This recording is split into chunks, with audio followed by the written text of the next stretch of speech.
muchas gracias a todas y a todos, también a las casi 100 personas que nos están viendo vía online. Retomamos las jornadas Rescata tu Empleo con una mesa que toca uno de los ejes fundamentales del evento, que es el papel de la economía social como vía de transformación empresarial. En un contexto donde muchas empresas enfrentan crisis, la economía social no solo ofrece una salida viable, sino que es una oportunidad para reinventarse con valores como la participación, la equidad y la solidaridad en el centro. Hoy contamos con dos personas con amplia experiencia en este ámbito que compartirán su visión sobre este tipo de modelos y cómo pueden contribuir a preservar el empleo, a fortalecer el tejido productivo y a generar alternativas más justas. Tenemos a Paula Ortiz López, del Grupo Tangente, una cooperativa de segundo grado que agrupa iniciativas de economía social con foco en la transformación social y el acompañamiento a procesos colectivos. Y tenemos también a Yago Álvarez Barba, del diario El Salto, un medio de comunicación que es referente en el ecosistema cooperativo y que no solo informa sobre economía social, sino que la practica desde su estructura. Empezamos contigo, Yago. Vale, genial. Perdón, gracias. Muchas gracias por la presentación. Muchísimas gracias también por invitarme a mí y al Salto a este tipo de eventos que al final pues, son transversales a nuestra forma de funcionar. El cooperativismo, etcétera, la recuperación de empresas, etcétera, nos parecen como temas muy interesantes. Y encantados de participar. A mí me han dicho, suelta un poco la chapa sobre vuestro proyecto, cuenta vuestras aventurillas, etcétera. Intentaré no estirarme mucho porque yo aventuras del Salto podría contar durante horas porque la conformación de una cooperativa tal como la entendemos nosotros, nosotras, y los valores de la economía social y solidaria que atraviesan nuestra organización, yo creo que me da para hablar mucho. Voy a intentar como condensar y luego, pues en las preguntas, si tenéis alguna curiosidad sobre nuestro modelo de negocio, nuestro modelo organizativo, pues disparáis. Yo voy a mirar la hora para que no se me vaya mucho. Escuchaba justo antes la reflexión que hacía el compañero en la mesa anterior. En esto que comentabas de las lógicas capitalistas neoliberales, ¿no? De cómo funcionamos, o sea, me daba para pensar a mí cómo funcionamos nosotros, nosotras en el Salto, dentro de esas propias lógicas capitalistas que no son las mismas que tenemos nosotras como organización, ¿no? Y ahí justamente yo creo que es de donde subyacen como tanto lo bueno como lo malo, ¿no? O sea, yo creo que lo bueno que tiene una organización como El Salto es precisamente que no navegamos en esas lógicas capitalistas neoliberales, pero claro, también está lleno de cosas malas al no querer funcionar como otro tipo de empresas, pero querer competir con ese tipo de empresas o querer competir en ese mismo mercado te deja en inferioridad en un montonazo de cosas que luego iré contando, ¿no? Esto quería explicarlo como una idea principal porque creo que de ahí va a ir subyaciendo como todo lo que vaya explicando. Por contaros un poco la historia del Salto, de cómo nos conformamos, digamos, el proyecto germen de este periódico fue Diagonal, ¿no? No sé si lo conoceréis, pues era un medio muy atado a la calle, atado a los movimientos sociales, ¿no? Muy de barrio. Precisamente este viernes tenemos un evento aquí que vamos a celebrar los 20 años de Diagonal y los 8 del Salto, en el que precisamente el tema del evento de este viernes es periodismo desde el barrio, es como le hemos llamado, porque para nosotros, nosotras, estar pegados a la calle, a los movimientos sociales siempre ha sido como muy importante, ¿no? Y hemos crecido con ellos y ellos nos han ayudado a crecer. Como digo, el germen era Diagonal, pero habían otros proyectos. Yo, por ejemplo, soy fundador de otro pequeño proyecto que hace poco cumplimos 10 años, en noviembre, que se llamaba El Salmón Contracorriente, ¿no? Porque era un medio de economía que quería ir, sabéis que la prensa económica se le llama la prensa salmón, pues nosotros éramos el salmón que iba contra la corriente. Por supuesto, la corriente es el capitalismo, ¿no? Es ya no solo el capitalismo, sino la información económica puramente de mercados y empresa, que es como se entiende la información económica. En el Salmón Contracorriente, que luego pasa a formar parte del Salto, ahora os explico el proceso, pues teníamos o sea, queríamos que otro tipo de economías tuvieran cabida, ¿no? Por ejemplo, la economía social y solidaria siempre ha sido como un eje transversal y principal de nuestras noticias de economía, pero también economía ecológica, economía feminista, de crecimiento, ¿no? Y un montón de economías o de maneras de ver y de entender la economía que no tenían cabida en otros medios, ¿no? Y esa fue como nuestra misión principal. El Diagonal quiere dar el salto, de ahí viene el nombre, ¿no? Quería dar el salto a crecer más, a llegar a otras capas de la cebolla, ¿no? Eso que hablábamos justo antes de empezar, de ese dolor de cabeza, ese debate que tenemos constantemente de cómo llegar a otra gente, ¿no? Cómo puede hacer para que estas otras economías o este otro periodismo pueda llegar a otras capas de la sociedad a la que normalmente estos proyectos pequeñitos no llegamos, ¿no? Entonces ahí lo que se hizo fue, Diagonal nos lió a la gente que habíamos fundado el Salmón Contracorriente y a otros pequeños medios y a otros colaboradores y a gente que llevaba escribiendo en Diagonal desde hacía 10 años, etcétera. Y ahí fue cuando conformamos la cooperativa del Salto, que es el proyecto que, como digo, ahora vamos a cumplir 8 años de carrera, digamos, de camino. ¿Qué más os cuento así como estructural? Cosas que nos colocan como un rara avis del sector con muchísima diferencia. No tenemos jefes, no hay estructura organizativa jerárquica, hay estructuras de coordinación en algunas secciones o en algunas cosas. Por supuesto, hay áreas, hay un área de administración, hay un área de arte, foto y vídeo, hay otra área de redacción, pero no hay directores. No tenemos tabla salarial, todo el mundo cobra lo mismo.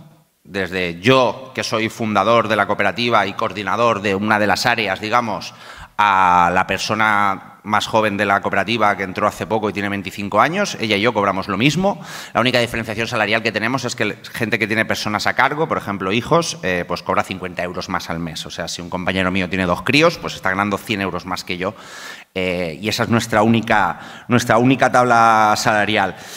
Pero por venirme al tema de lo que estábamos hablando hoy, yo creo que más allá de esto quería remarcar cuáles son esos valores de la economía social y cómo funcionamos nosotros con ellos y cómo nos atraviesan, ¿no? Nosotros la economía social y los valores éticos de nuestra manera de relacionarnos con nuestro entorno va más allá de simplemente la forma en que comunicamos o las noticias que sacamos, ¿no? Yo, por poner un ejemplo que yo creo que es algo que no se sabe mucho, nosotros prácticamente todos nuestros proveedores pertenecen a la economía social. Y a mí eso me parece algo destacable, que yo creo que hay muchas empresas de la economía social que a veces no lo tienen mucho en mente, ¿no? Quiero decir que nuestra energía es Consom Energía, que nuestra cuenta bancaria es Confiare, que nuestra línea telefónica es Consom Conexió, y así suma y sigue. De hecho, nuestro reparto de nuestra revista en muchas ciudades la reparten cooperativas de mensajería cuando nos es más caro, porque es más barato ir a Correos o a MRV, ¿no? Pero creemos que es más importante darles trabajo a cooperativas que están haciendo las cosas bien en diferentes ciudades, aunque nos salga un poco más caro, que ir a lo barato, ¿no? Yo creo que esos son como valores que a veces no tenemos tanto claro y me parece como tal.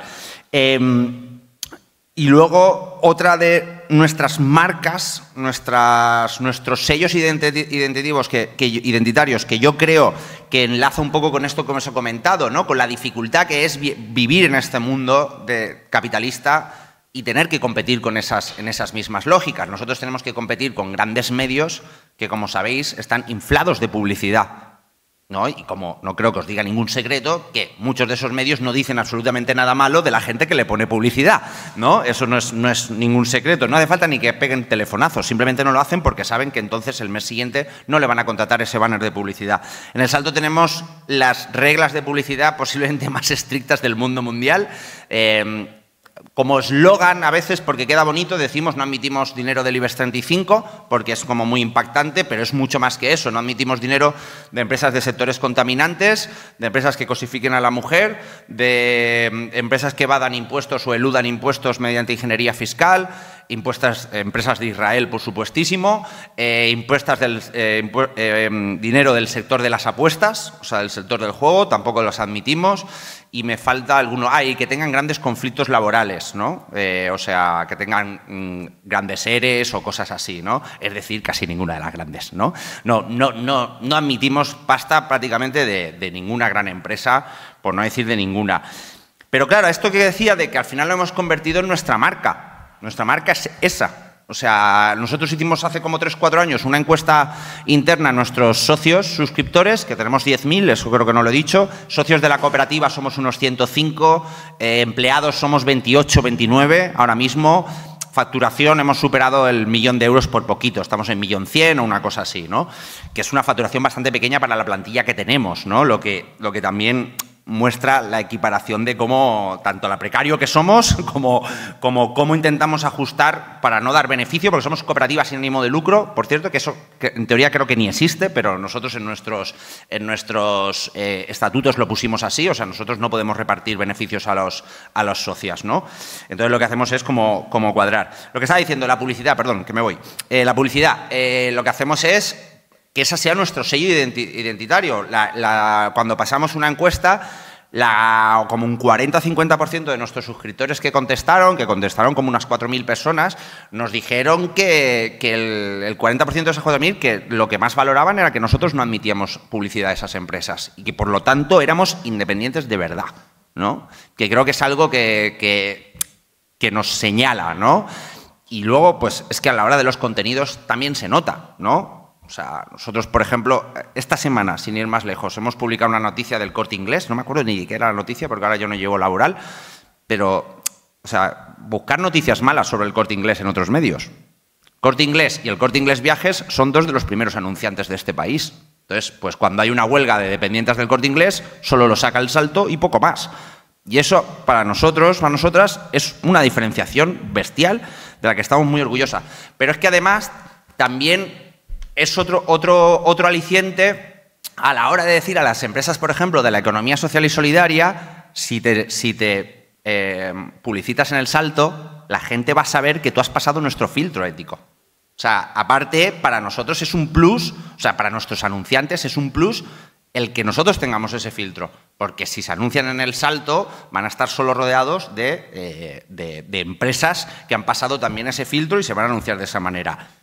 Lo malo aquí, que aquí entramos también en el tema de las lógicas más capitalistas y la competición, es que las empresas de la economía social y solidaria, primero, no tienen tanto dinero como tienen el IBEX 35, segundo, dentro de ese dinero tampoco redirigen tanto a la publicidad, ¿no? Porque es algo que la economía social y solidaria todavía tiene que trabajarse mucho, el tema de vendernos, el marketing, etcétera. Bueno, otra cosa que me parece como muy buena que contar, a ver, somos unas precarias, esto es así, nuestro sueldo es bajito, todos tenemos el mismo, todas tenemos el mismo, pero sigue siendo muy bajito. Llevamos unos años intentando subirnos IPC más 2 y ahora sí sigue siendo bajito. Pero si hay algo, o sea, algo que internamente yo creo que nos beneficia muchísimo, es el tema de la conciliación, ¿no? Al final, pues lo que se dice en estos casos, todas nos autoexplotamos, pero también todas somos nuestras propias jefas, ¿no? Y entonces al final también podemos hacer una organización mucho más descentralizada. Hemos intentado descentralizarnos, también es un detalle un proceso que hemos intentado cumplir en los últimos años. También el proceso de la compensación de géneros según los grupos. Nos dimos cuenta pues que las caras más visibles éramos tíos y, por ejemplo, el departamento de administración eran todo mujeres, ¿no? Que es algo así muy lógico en las empresas, que las tareas de sostenimiento del proyecto las hagan mujeres y que los que damos la cara seamos los tíos. Pues entonces intentamos hacer como una compensación. Al final entró una persona en administración y luego toda la gente que ha entrado ahora justo hemos hecho una sustitución, ha entrado un chico, pero las últimas personas que entraron en redacción, las que firman artículos, todas las últimas han sido mujeres, ¿no? Para hacer una compensación. Y el tema de los cuidados, que me iba. El tema de los cuidados, tenemos una total libertad, lo cual Y ya no es que sea una libertad, sino que para nosotros es un valor principal, ¿no?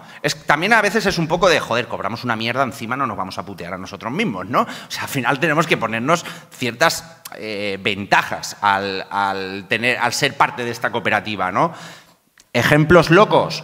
Pues tenemos un compañero, nuestro community manager tiene 2 críos. Él se levanta a las 7 de la mañana y dice en el grupo de Telegram, empiezo a trabajar.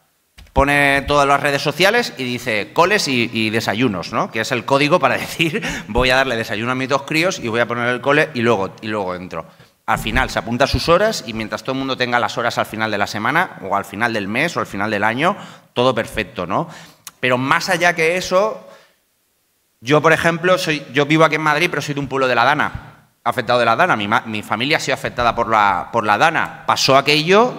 Yo, en cuanto pude cogerme un tren para irme para allá, que fue una odisea poder llegar hasta la casa de mis padres, llegué y le dije a mis compañeros, me voy para allá y ya está, y no trabajé en 2 semanas. No tuve ni que presentar un justificante ni nada de nada, ¿no? O sea, tenemos una corresponsabilidad como proyecto, pero eso también se sobrepesa con una total apertura para este tipo de cosas, ¿no? De cuidar a la gente, ¿no? De tener unos cuidados y una conciliación interna. Ya llevo un buen rato, ¿no? Creo que ya me toca. Bueno, nada, yo creo que ya más o menos os he contado tal. Dificultades, claro, las hay, claro que hay dificultades, por supuestísimo. Uno ya lo he dicho, la precariedad, ¿no? La precariedad de nuestro proyecto, llevamos muchos años queriendo crecer, ahora queremos como estabilizar más, y como digo, llevamos unos años como subiéndonos un poquito más que el IPC del sueldo, pero tampoco es una maravilla. Nos hemos bajado las horas, eso también importante, ahora nos hemos bajado, ya estamos en 36,25, ahora nos hemos bajado a 35. Nos hemos dado más días de vacaciones este año, esto a mí me ha parecido una maravilla.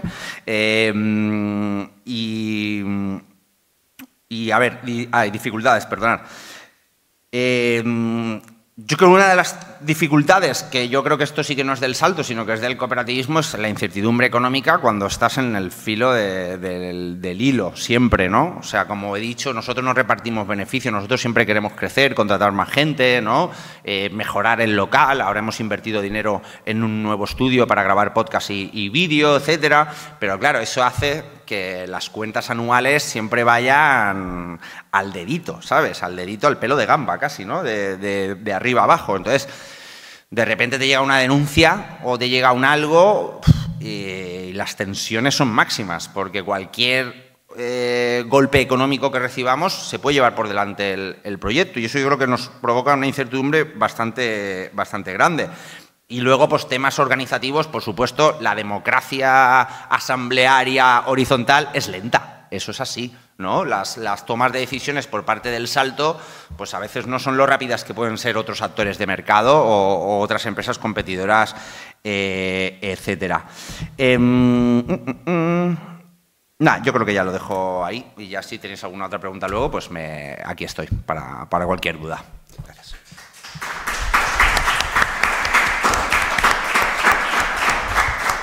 Hola, ¿se oye? Sí, no sé si con micro. Vale. Pues nada, Yago, me ha encantado escucharte, porque yo soy de las de antes del salto, ya estaba ahí.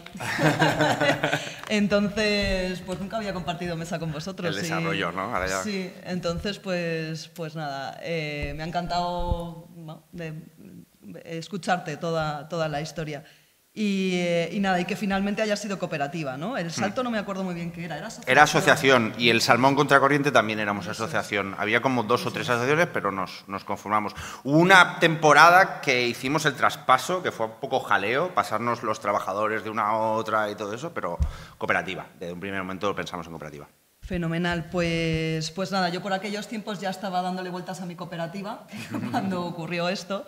Entonces, comparto muchas vivencias con gente que todavía sigue en el salto y que somos compañeros desde todavía antes, ¿no? Desde los 20 años de las épocas universitarias, y nos conocemos de los movimientos sociales. Entonces, sí que es verdad, no sé qué relación hay entre el cooperativismo y los movimientos sociales. Esto se lo lanzo a FECOMA para que haga un estudio sobre esto, que me parece muy interesante, porque yo creo que, bueno, se comparte por lo menos la pasión, ¿no?, por los valores con los que trabajas y tal. Creo que hay muchas cosas que se comparten ahí, de la defensa de las injusticias y tal, y dentro del trabajo, ¿no?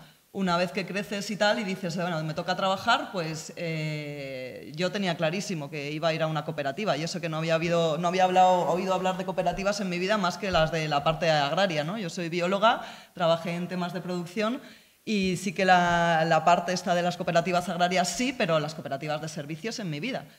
Y entonces, pues nada, cuando llegué al mundo de las cooperativas flipé y dije, veo luz al final del túnel, esto es el camino, ¿no? O sea, de repente fue como de los movimientos sociales, ¿cómo sigues con esta filosofía? ¿Cómo sigues con esta toma de decisiones? ¿Cómo sigues con estas estructuras horizontales y tal en la parte laboral? Porque claro, yo no podía pensar en hacerme funcionaria, ¿no? Después de todo lo que había vivido y de la organización y la gestión y el cómo yo funcionaba, ¿no? Hubo un momento que tenía cooperativizados pues, tantos sectores de mi vida diaria que ya no podía más, ¿no? Que esto es otro de los dilemas, ¿no? ¿Hasta cuánto puedes cooperativizar? El grupo de consumo, la cooperativa de clase de tu hijo, el tal, no sé qué, bueno, un montón de cosas, ¿no? Entonces, yo soy Paula Ortiz, vengo aquí con sombrero de tangente y os voy a hablar de pues, un escalón más del cooperativismo, que es cuando te enredas en un grupo cooperativo. Es decir, ¿habéis jugado al Monopoly todos? Bueno, pues esto es un poco algo así, pero se llama Coopolis, que es como un juego de intercooperación en donde te tienes que consolidar y quieres crecer en lo horizontal sin perder todos estos valores y llega alguien, que me imagino quién fue, que dijo, oye, hay una estructura legal que es un grupo cooperativo, ¿no? Es decir, una estructura de segundo grado de cooperativas. Y nos pareció fantástico porque estábamos ya intercooperando entre varias entidades, entre varias cooperativas. Estábamos ya intercooperando, montábamos una UTE para presentarnos a un servicio, hacer un contrato con el ministerio, con todas las cosas que salían. Y claro, era una estructura efímera que tú te tenías que montar y desmontar en el proceso y, por supuesto, dejar horas y tiempo para saber cómo se hace todo esto, ¿no? Entonces dijimos, oye, basta ya de hacer, ¿no? de perder el tiempo y vamos a hacer algo serio, ¿no? Y entonces, pues, empezamos a indagar y lo increíble fue como que hay muchas formas de organizarse en una estructura de segundo grado. Había muchos ejemplos, ¿no? Que por aquel entonces teníamos, no me acuerdo, fue en el 2014 cuando empezamos, porque era el 24, hemos hecho 10 años, así que fue en el 2014 cuando se montó el grupo cooperativo. Y lo curioso es que hubo una gente de las cooperativas que fue a investigar en otras cooperativas del Estado español, cómo lo hacen estos, cómo lo hacen los otros, y entonces invitaron a una serie de cooperativas, las primeras que empezamos, y dijeron, oye, pues mira, hay estas fórmulas, ¿cómo lo veis? ¿Qué nombre le ponemos? ¿Qué estructura le damos? ¿Cómo nos organizamos y tal? ¿Y esto por qué lo queríamos hacer? ¿Por qué nos enredábamos tanto, ¿no? Ya es como el requete enredo, ¿no? Cooperativa de segundo grado. Bueno, pues esto era porque necesitábamos consolidarnos, necesitábamos compartir los gastos de estructura, y necesitábamos aunar la facturación colectiva y el expertise que teníamos, que juntábamos entre todas las cooperativas bajo un único CIF, ¿no? Esto es como funcionábamos todas con un anillo que nos gobernaba a todas, ¿no? Por así decirlo, como haciendo un paralelismo con la novela. Entonces, decidimos montar una estructura que pudiésemos entrar cada una como socias, eso es una estructura de segundo grado, todas las cooperativas, hay algunas asociaciones, entrábamos como socias, tomábamos las decisiones con una persona que era la representante de cada una de las entidades en un consejo rector, y además contratamos a un equipo técnico que sostiene esa estructura. Hay 3 personas contratadas de comunicación, administración y gestión de proyectos. Nos dedicamos a desarrollar proyectos fundamentalmente.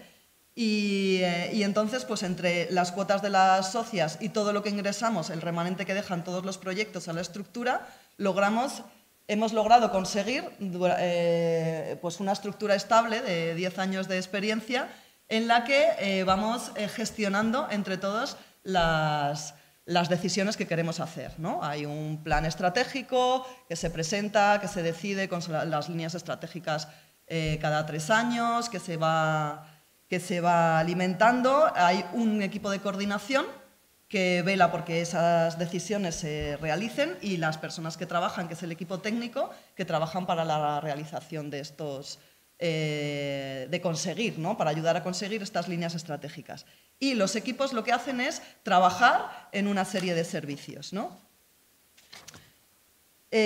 Por lo tanto, ya somos un grupo muy versátil, es decir, estamos cooperativas que trabajan en programación, en imagen y comunicación, en intervención social, en el sector de la agroecología, en el sector del feminismo, y abarcamos un montón de ámbitos temáticos relacionados con la sostenibilidad, con el género, con el emprendimiento colectivo, con la soledad no deseada y los vínculos comunitarios, con la participación y el desarrollo comunitario, la vivienda colaborativa, el desarrollo organizacional y la agroecología y la alimentación, ¿vale? O sea, abarcamos entre las 13 entidades que estamos pues unos sectores muy grandes. Y entre todas ya nos presentamos a uno de los concursos de las subvenciones, etcétera, para desarrollar proyectos mucho más grandes, ¿no? Mucho más estables, que permiten que las cooperativas y todas las personas que trabajan en las cooperativas socias tengan una estabilidad mayor, ¿no? Entonces, ventajas de esta estructura. Luego, si queréis, seguimos, si queréis preguntar algo así un poco más en concreto, pero tenía apuntados aquí. Ventajas de esta estructura. Bueno, una de las cosas que nos permite y que nos permitimos es el apoyo financiero entre nosotras. Es decir, hay muchas veces que se producen situaciones de tesorería que todavía no manejamos, situaciones de retraso de una factura por parte de las instituciones o de la clientela para la que hayamos trabajado, y entonces entre nosotras nos podemos prestar dinero o pagar la garantía para poder acceder al servicio, etcétera, etcétera, y hay como unos acuerdos entre nosotras, ¿no? Entonces eso nos permite que tengamos como una especie de colchón o de amortiguación, ¿no?, con el tema financiero. Se hacen préstamos también, pues gente que ha capitalizado, que han entrado muchos socios de golpe, pueden prestar el capital a otra cooperativa que tenga otros problemas, o sea que hay una serie de acuerdos financieros de apoyo entre nosotras, ¿no? Luego hay una estabilidad que permite sostener la estructura, ¿no? Tenemos como 1.200.000 de facturación, seguramente un poco más, porque estos datos los acabo de mirar en la memoria y es del 2023. Entonces, bueno, pues ha habido seguramente un aumento. Y otra de las ventajas es que hay mucho intercambio de herramientas a nivel empresarial, de cómo funcionan, cómo calcular el precio hora, cómo organizas tu plan estratégico, cómo sostienes, qué medidas tienes por ejemplo, para sostener como equipos las bajas largas, por ejemplo, de salud mental o de temas de cuidados. Bueno, pues porque la vida sigue avanzando, ya no tenemos los 20, empiezas a tener un montón de responsabilidades personales y la cosa se va complicando a nivel laboral, ¿no? Entonces, de esta manera tienes una estructura que te permite acceder a herramientas de la experiencia de cooperativas como la tuya en cuanto a tamaño, en cuanto a filosofía, que te permiten sostener esos equipos y esas personas que por el pequeño tamaño pues muchas veces es difícil hacer esto, ¿no? Y luego tenemos como procesos, por ejemplo, o sea, como somos como creo que somos unas 180 personas en total entre las 13 cooperativas, o sea, es un volumen de gente bastante grande. Entonces, tenemos muchas sensibilidades, ¿no? Esas sensibilidades y ese distinto trabajo intersectorial que hacemos de los servicios nos permite tener gente muy potente en muchos ámbitos, ¿no? Por ejemplo, en el ámbito, por ejemplo, de la prevención de abusos, pero que está muy de moda este último año, ¿no? De abusos y tal, pues tenemos gente que nos hace el protocolo de abusos para tangente.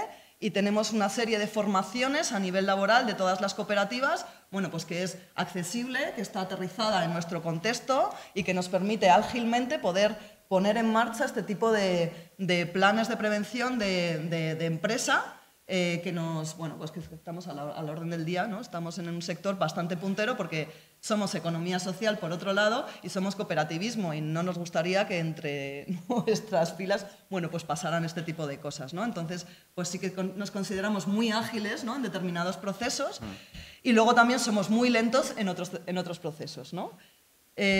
Por ejemplo, hay una de las cosas que no he mirado la hora para empezar, así que me vas diciendo cómo vamos. O sea, una de las cosas que nos pasa, por ejemplo, de los problemas que tenemos a nivel de pequeñas estructuras es cuando los fondos europeos, el tema de la financiación en general, ¿no? Nosotras accedemos a servicios, trabajamos mucho para proyectos europeos que están o bien liderados por el Ministerio o por otras entidades intermedias, ¿no? Muchísimo más grandes que nosotras. Y entonces, ¿qué es lo que pasa? Muchas veces la financiación de esos proyectos y la facturación no llega hasta el año o al año y medio de haber iniciado ese proyecto. Entonces, cuando hay un desembolso muy grande de dinero, ¿qué es lo que pasa? Que la responsabilidad de financiación cae en la pequeña, en el último escalón, que en realidad es quien hace el servicio, ¿no? Y todas esas partes intermedias no tienen la responsabilidad de poder hacer este colchón, ¿no? Con lo cual, muchas veces nos estamos viendo que estamos, multiplicando la necesidad de buscar entidades que nos den líneas de crédito para sostener eso que ya hemos contratado, ¿no? Esto es un problema a nivel de nuestra cooperativa, no solamente como Tangente, por supuesto, como las 13 cooperativas que formamos, pero yo creo que a nivel del sector de la economía social, ¿no? Que muchas veces los fondos van dirigidos para sostener esa economía social o para hacer cosas con impacto en zonas estructuralmente muy débiles, ¿no? Como por ejemplo las zonas rurales, las cooperativas de mujeres, las cooperativas agrarias y tal. Y muchas veces es como de, madre mía, esto está pensado con buena voluntad porque están desembolsando mucha pasta, pero luego faltan un montón de herramientas para que en realidad esto se pueda sostener desde ahí abajo y lo podamos aprovechar realmente, ¿no? Esto aquí dejo mi cuñita sobre las dificultades de financiación de este tipo de proyectos. Y luego, por supuesto, otra de las ventajas es el impacto que tenemos, ¿no? El impacto en distintos sectores. Hay mucha clientela que nos conoce por el sector, por ejemplo, de llevar 2 centros de igualdad para el Ayuntamiento de Madrid. De repente ve por ahí tu logo de Tangente y dice, anda, pero si estos son los mismos que están desarrollando en el sector de la agroecología tales proyectos para tales clientes, ¿no? De repente como que pues tiene un impacto a nivel de empresa pues mucho más grande, ¿no? Entonces, pues lo voy a dejar aquí. Espero que animemos con todas estas cosas que hemos contado el debate y que tengáis un montón de preguntas para hacerlo.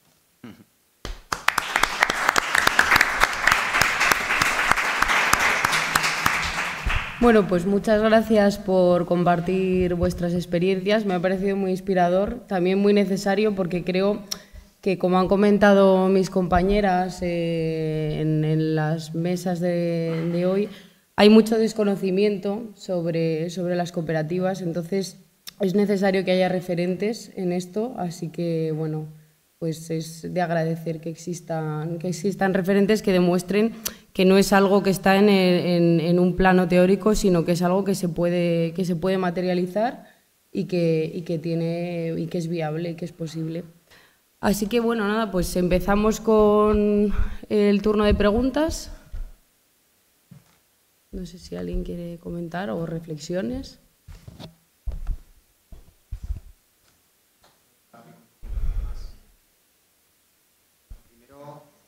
El micro, por si no, la gente del streaming. No. Sí. Vale.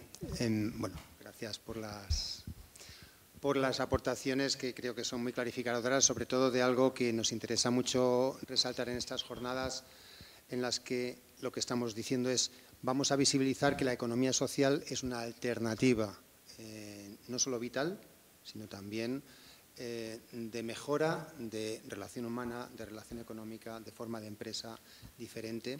Y en ese vuestras experiencias, las experiencias que nos habéis contado, visibilizan mucho que es posible. Es decir, que no estamos hablando de quimeras, no estamos hablando de cosas de personas así un poco locas, ¿no?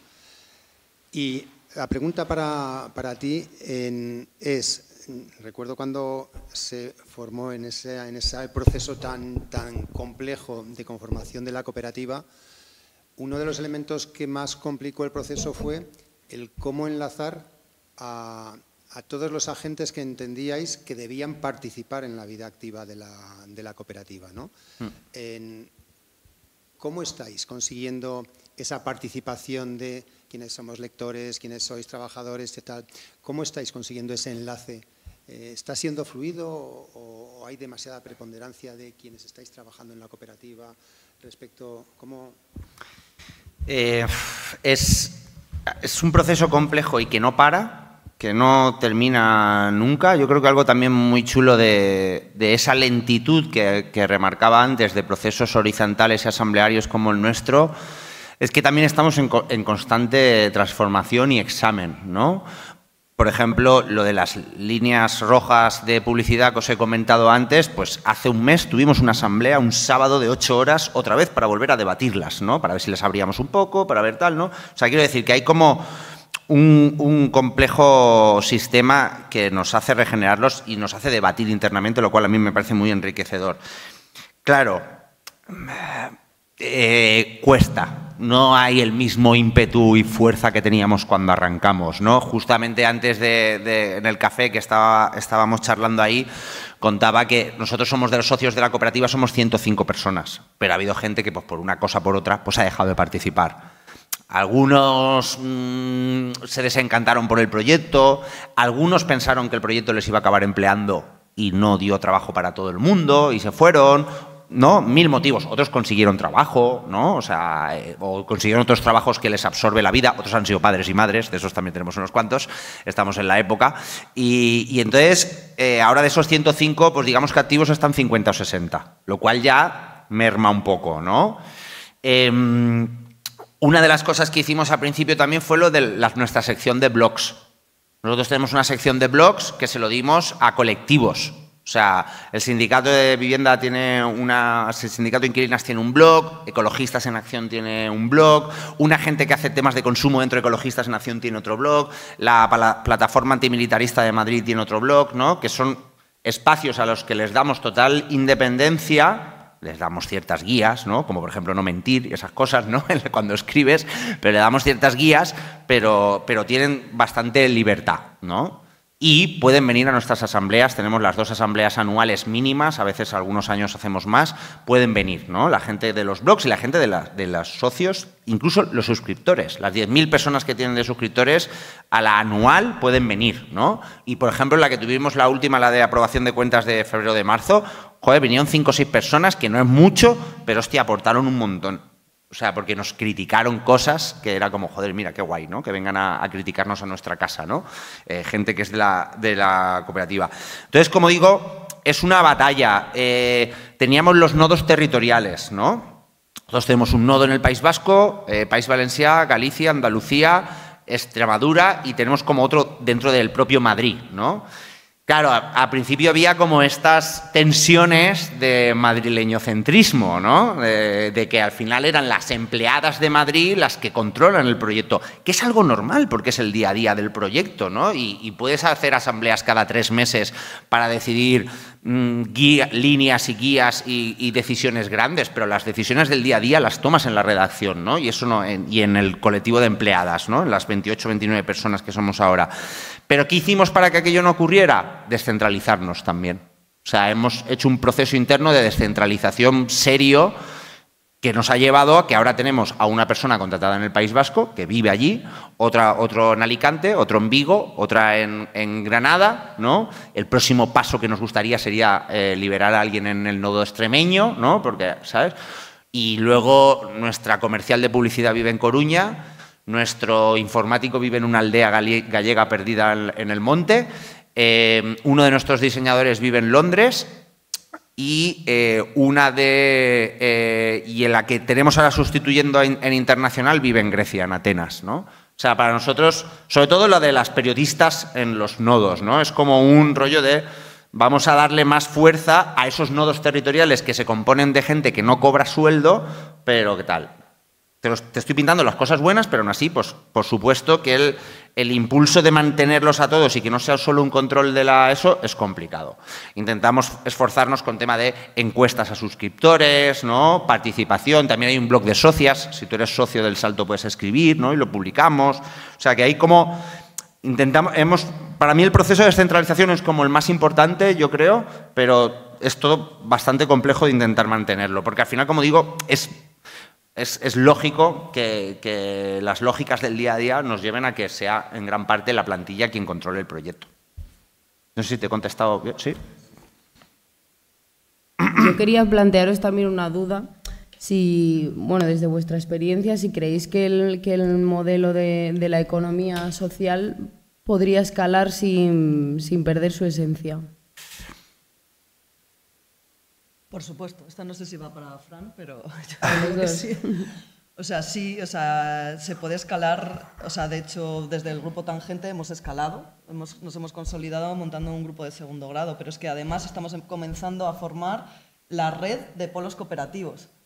Entonces ya estamos en contacto hemos montado una red de polos cooperativos en los sectores donde tradicionalmente había más cooperativismo y se empezó con economía social, que son, pues eso, Cataluña, Zaragoza, País Vasco, y a esta red de polos cooperativos con la que estamos trabajando y desarrollando proyectos, ya estamos intercambiando modelos de grupos cooperativos de segundo grado, ¿no? Entonces, bueno, es una manera de escalar esto.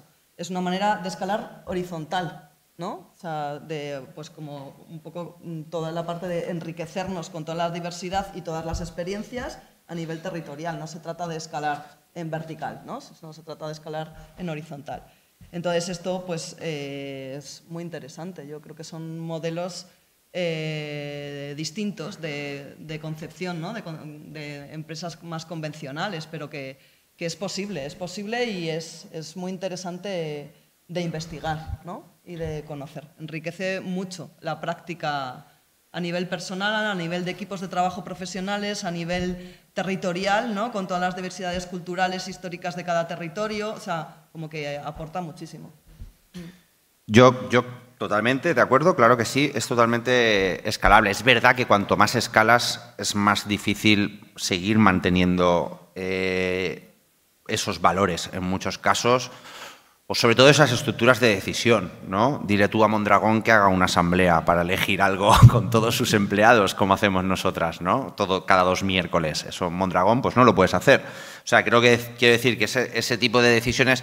Pero yo creo que dentro del mundo de la economía social cada vez estamos desarrollando, Tangentes creo que es como uno de los casos más paradigmáticos, por lo menos aquí en Madrid, estructuras que se van desarrollando con unas formas de decisión que yo creo que son súper interesantes, ¿no? Y esas formas de cooperación y colaboración entre ellas, que me ha encantado, lo de que os prestéis dinero entre vosotros, me ha parecido algo como súper interesante, entre muchas otras cosas. Entonces creo que sí que son escalables.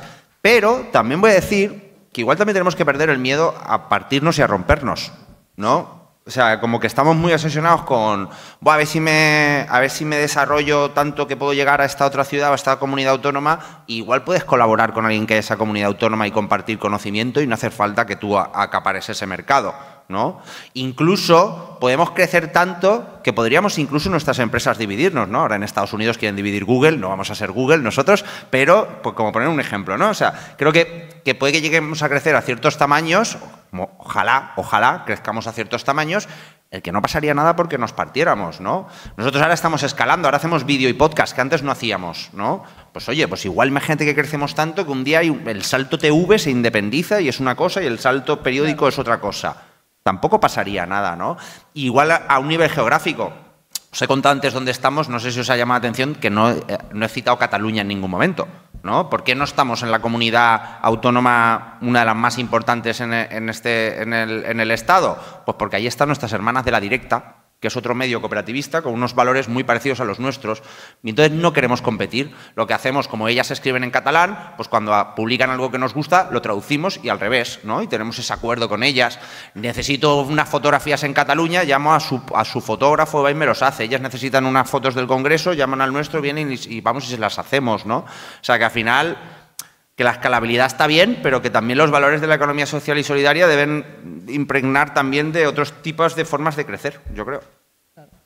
O sea, yo creo que la pregunta también no era todos bajo un mismo CIF, ¿no? O sea, sino crecer en red y consolidarse en red, ¿no? Con este intercambio. Era un poco lo que recogía yo con la red esta de grupos cooperativos, ¿no? De polos cooperativos. Y nada, y luego pues no sé si os estáis preguntando cómo se toman las decisiones, ¿no? Porque, o sea, por ejemplo, en Tangente tenemos unos procedimientos que pueden ser como unos protocolos, que hay como unos 30 protocolos que están divididos para la gobernanza, para el desarrollo de los servicios y para el sostén de la estructura. Y entonces estos procedimientos o protocolos están acordados en la asamblea de enlaces, ¿no? Donde viene cada uno de los equipos, se lleva a los equipos, se debaten los equipos, se vuelve y ahí se toman las decisiones, ¿no? Normalmente se toman las decisiones por consenso, no por votación, todavía más enredo, y entonces esto permite debatir, ¿no? Y argumentar el por qué sí, el por qué no, se vuelve a llevar a la siguiente reunión. Esto es lo de la parte de rentabilizar, digo, de la lentitud, ¿no? De la toma de decisiones, ¿no? Que se va ralentizando todo. Pero hemos conseguido cosas como estar todos de acuerdo con las decisiones que tomamos, ¿no? Y no hay gente enfadada. Por ejemplo, la distribución de la cuota de socios, tenemos una parte que es una cuota fija y otra parte que es una cuota variable. Bueno, pues en el 2024 nos pasamos todo el año debatiendo cómo establecíamos qué parte de la cuota variable, porque claro, hay cooperativas que tienen un tramo salarial distinto, hay cooperativas que tienen una masa salarial distinta del número de socios, número de trabajadores. Entonces, ¿cómo llegábamos a un acuerdo para que las cooperativas muy grandes no se vieran penalizadas y las muy pequeñas, que también las hay, de 3 personas, tampoco se vean penalizadas, ¿no? Entonces tuvimos un año, traíamos una propuesta, la debatíamos, traíamos otra vez la propuesta enriquecida con los puntos de vista de los equipos, o sea, así, y tardamos un año en cerrarla. Pero ¿qué es lo que pasa? Que nadie la discute. No se le va a ocurrir discutirla por lo menos en 10 años, ¿no? La cuota, que es el establecimiento del mecanismo de la cuota, ¿no? Entonces, bueno, pues tiene su aquel también, ¿no? Bueno, pues si no hay más preguntas, muchísimas gracias por compartir vuestras experiencias y nada, que gracias a vosotros también.